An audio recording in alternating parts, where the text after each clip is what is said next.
our story with you, the Facebook community and social media community, and our friends and family. Um, we're standing here in front of a hospital, and right behind this window is my father-in-law, my wife's dad.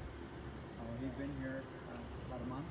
He's on a ventilator, and he is fighting for his life right now from COVID-19. The reason why we're going and sharing our stories is that we just want to let you know what we've been experiencing, what has happened during this time. As many of you know, if you've had any family members in the hospital during the year 2020, you're not allowed to go inside anymore to visit, not like before. So if you do have a loved one, a lot of times the only way to find out any information is by calling, speaking to the staff, getting updates from the doctors and the nurses.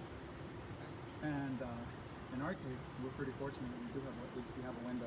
We can at least see him and see how he's doing, and pray for him and talk to him through the glass. But I wanted to go ahead and let my wife share more. So I just wanted to kind of to touch on that. You know, my dad's here. Thank God we have a window to be able to just see. I know a lot of families don't have that. But what I want to come to talk to you about today is we need to really pray during this time for our family members that are in the hospital fighting this virus. My dad is fighting the virus. He's a fighter. I know he's going to make it. But, you know, in the beginning, the hospital was really good at, you know, when I called, they would give me information, how he's doing, his oxygen level, you know, his lab values, things like that, pertinent information. But just as of recently, they have been not wanting to answer my calls, not wanting to give me any information. One of the nurses, the charge nurses that I spoke with, we had a little heart-to-heart, and she was saying that, you know, we can't be giving you values, we can't be giving you lab values after so long, the change, why the change? But we're having a hard time connecting with the nurses. You know, this is our only hope and our only chances to talk to the nurses. We can't be in there on our dad's bedside with him. If we were able to do that, we wouldn't be calling them. We would have all the answers there. We can ask while the nurses come in. But that's not the case. We cannot be in there. We're in uncharted territory. This is times that we've never experienced anymore. So the only connection to my dad is the nurses. And they're giving me a hard time, and they don't want to answer, and they're telling other nurses, oh, tell them I'm busy, tell them I'm in the restroom, tell them I'm this, tell them I'm that. They're trying to avoid our calls. So I urge you guys to continue, number one, to pray for my dad, healing for my dad. Number two, pray for the staff. Pray that the Lord convicts them. And, you know, healing for Henry, pray for the staff that the Lord convicts them, that they, still have faith and hope, because it's all we have nowadays is prayers, hope, faith, support. They're not supporting us. They're not answering my calls. They don't want to give me any information, and it's heartbreaking. This is my dad. If it was anybody else's dad, they'd be doing the same thing. If it was their family member, they would be doing the same thing. I'm a nurse. I understand what information I'm able to get. And I was getting it at some point, and they just all of a sudden stopped. And now one of the nurses tells me, oh no, I'm telling all the nurses that they're not to give you any information, that the doctors have to give it to you. Oh, since when? I mean, I'm the patient. That's the only information I can get. I can't just get it from the drop of a hat. He's the emergency contact. I'm the emergency contact. I should be able, policies, procedures, I should be able to have that information at my fingertips, and they're not allowing it. So, I mean, I hope this helps other families in need here. You know, comment below, hashtag healing for Henry. Anything, we'll respond. And if you are, if you're experiencing something similar, if you have a loved one that's also in a hospital, we're in Southern California. So if you have a loved one that's also fighting this ugly virus in a hospital around here, and you're experiencing something similar, please let us know. We'd like to know if this is a systemic problem or is it just a localized problem.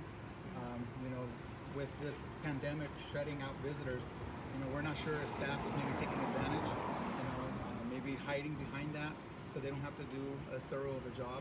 But all we ask is for these nurses to have integrity. They did take an oath when they took this type of work. And we know this because my wife is a nurse. She does this as well for a living.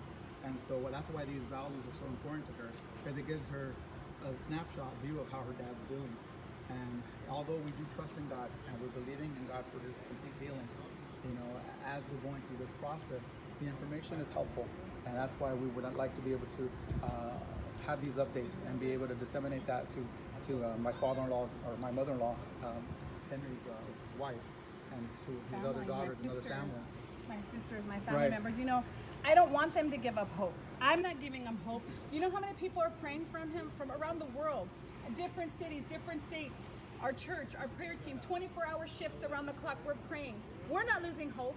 I don't want them to lose hope, but it seems like that's what they're doing. They're tired. They just want to give up. They do this for a living. Well, you know what? I'm sorry. Don't give up hope. We want this. You know what one of the nurses told me, and I'm just saying what she told me yesterday or the day before on the phone. She said, you know what, Rebecca? She says, I'm having a hard time finding nurses who want to take care of your dad because they don't want to talk to you on the phone because I ask too many questions. Isn't that sad? That is a sad thing to hear. Especially when my dad is in there fighting for his life. Nobody wants to care for him because they don't want to deal with me asking questions. He doesn't have a voice. Are you kidding me? He doesn't have a voice. I am his voice. I am the voice for my family. I am the voice for my dad. This is ridiculous, you guys. I'm urging you guys, if you have family members, don't lose hope. Don't lose, faith. Let's keep praying. Let's keep just fighting, because this is how we fight our battles, is through prayer and through worship. So I love you guys. I thank you guys for each and every member of our community, of our family, of our church that has been praying and fighting for my dad in prayer. Okay? You see it, pass it.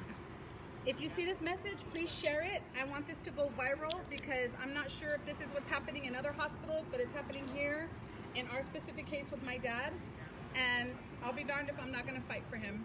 So please pass this on if you see it. Share it. Let's make this go viral. Other families, then it was worth it.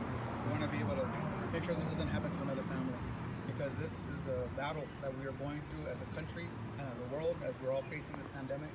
So we would like to be able to just get the word out, and please share this to your loved ones, your friends, your family, your contacts. And thank you for the time. God bless you guys.